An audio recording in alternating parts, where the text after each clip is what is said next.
ಕ್ಷೇತ್ರ ಆದಿಚುಂಚನಗಿರಿ. ತ್ರೇತಾಯುಗದಲ್ಲಿ ಸಾಕ್ಷಾತ್ ಪರಮೇಶ್ವರನೇ ಸ್ಥಾಪಿಸಿದ ಕ್ಷೇತ್ರ ಆದಿಚುಂಚನಗಿರಿ.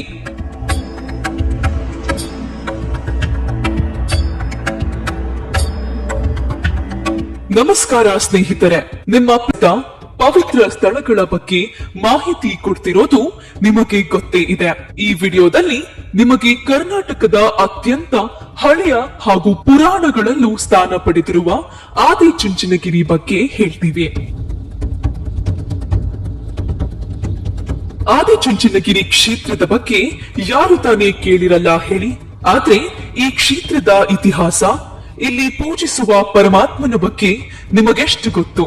ಆ ವಿವರಗಳನ್ನ ಈ ವಿಡಿಯೋ ನೋಡಿ ತಿಳ್ಕೊಳ್ಳಿ. ಪ್ಲಾನೆಟ್ ಟಿವಿ ಕನ್ನಡ ಚಾನೆಲ್ಗೆ ಸಬ್ಸ್ಕ್ರೈಬ್ ಮಾಡಿ, ವಿಡಿಯೋಗಳನ್ನ ಲೈಕ್ ಮತ್ತು ಶೇರ್ ಮಾಡಿ. ಬೆಂಗಳೂರು ಮಂಗಳೂರು ಹೈವೇನಲ್ಲಿ ಬೆಳ್ಳೂರು ಕ್ರಾಸ್ ತಲುಪಿದರೆ ಅಲ್ಲಿಂದ 8 ಕಿಲೋಮೀಟರ್ ದೂರದಲ್ಲಿದೆ ಈ ಪವಿತ್ರ ಕ್ಷೇತ್ರ ಶ್ರೀ ಆದಿಚುಂಚನಗಿರಿ. ಮಂಡ್ಯ ಜಿಲ್ಲೆ ನಾಗಮಂಗಲ ತಾಲೂಕಿಗೆ ಸೇರುವ ಈ ಪವಿತ್ರ ಕ್ಷೇತ್ರವನ್ನು ಸಾಕ್ಷಾತ್ ಆ ಪರಶಿವನೇ ಸ್ಥಾಪಿಸಿದ ಎನ್ನುತ್ತದೆ ಪುರಾಣ. ಹಾಗಿದ್ರೆ ಪರಶಿವ ಸ್ಥಾಪಿಸಲು ಕಾರಣ ಏನು? ಕ್ಷೇತ್ರದ ಹಿಂದಿರುವ ರೋಚಕ ಕಥೆ ಎಂಥದ್ದು? ಇದನ್ನ ನೀವು ತಿಳ್ಕೊಳ್ಳೇಬೇಕು.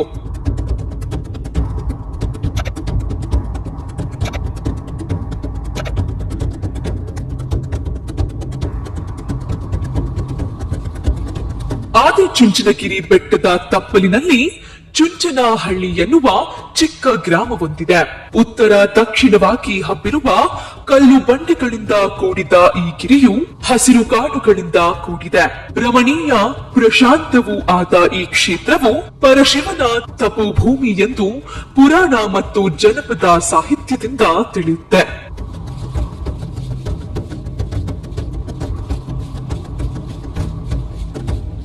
ಗಂಗಾಧರೇಶ್ವರನು ಇಲ್ಲಿಯ ಆದಿ ದೇವತೆ, ಕಾಲಭೈರವೇಶ್ವರನು ಇಲ್ಲಿನ ಕ್ಷೇತ್ರ ಪಾಲಕ. ಆದಿಚುಂಚನಗಿರಿ ಮಠವು ಬೆಟ್ಟದ ಮೇಲಿದ್ದು ಬೆಟ್ಟದ ಶಿಖರವನ್ನು ಆಕಾಶ ಭೈರವ ಎಂದು ಕರೆಯುತ್ತಾರೆ. ಇಲ್ಲಿರುವ ಪವಿತ್ರ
ಪ್ರಥಮನಾಥನು ಶಿವ ಸ್ವರೂಪನೂ ಆದ ಸಿದ್ಧಯೋಗಿಯು ಅಲ್ಲಲ್ಲಿ ಸಂಚರಿಸಿ ಧರ್ಮವನ್ನು ಉಪದೇಶಿಸುತ್ತಾ ಚುಂಚನಗಿರಿಗೆ ಬಂದನು.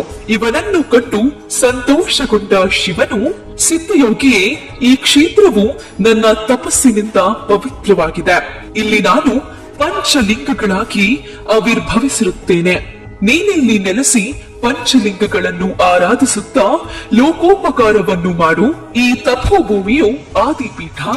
ಇದು ನಿನ್ನ ಪರಂಪರೆಗೆ ಸೇರಿದ್ದು. ಉಳಿದ 11 ನಾಥಪೀಠಗಳಿಗೆ ಅಧಿಪತಿಗಳನ್ನು ನೇಮಿಸುವ ಜವಾಬ್ದಾರಿ ನಿನ್ನದು. ಅವರು ನಿನ್ನ ಆಜ್ಞೆಯಂತೆ ನಡೆದುಕೊಳ್ಳಬೇಕು ಎಂದು ಹೇಳಿ ರಜತಾದ್ರಿಗೆ ಹೊರಟನು. ಪರಶಿವನ ಆಜ್ಞೆಯಂತೆ ಆದಿಪೀಠವಾಗಿದ್ದರಿಂದ ಚುಂಚನಗಿರಿಗೆ ಆದಿ ಚುಂಚನಗಿರಿ ಎಂಬ ಹೆಸರು ಬಂತು. ಇದು ಶ್ರೀ ಕ್ಷೇತ್ರಕ್ಕೆ ಆದಿ ಚುಂಚನಗಿರಿ ಎಂದು ಹೆಸರು ಬಂದಿತ್ತು ಹೇಗೆ ಎನ್ನುವ ರಹಸ್ಯ.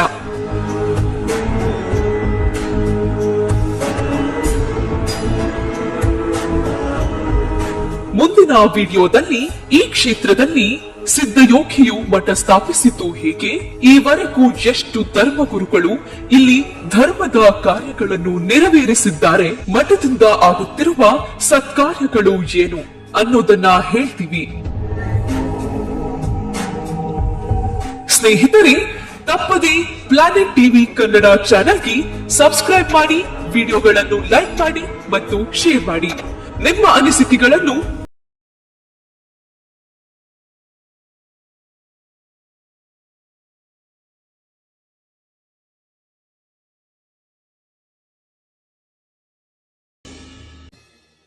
ಇನ್ನಷ್ಟು ವಿಷಯಗಳನ್ನ ತಿಳ್ಕೋಬೇಕಂದ್ರೆ ವಿಡಿಯೋಗಳನ್ನ ಲೈಕ್ ಮಾಡಿ, ಶೇರ್ ಮಾಡಿ ಹಾಗೂ ನಿಮ್ಮ ಅನಿಸಿಕೆಗಳನ್ನ ಕಮೆಂಟ್ ಸೆಕ್ಷನ್ ನಲ್ಲಿ ತಿಳಿಸಿ. Thank you.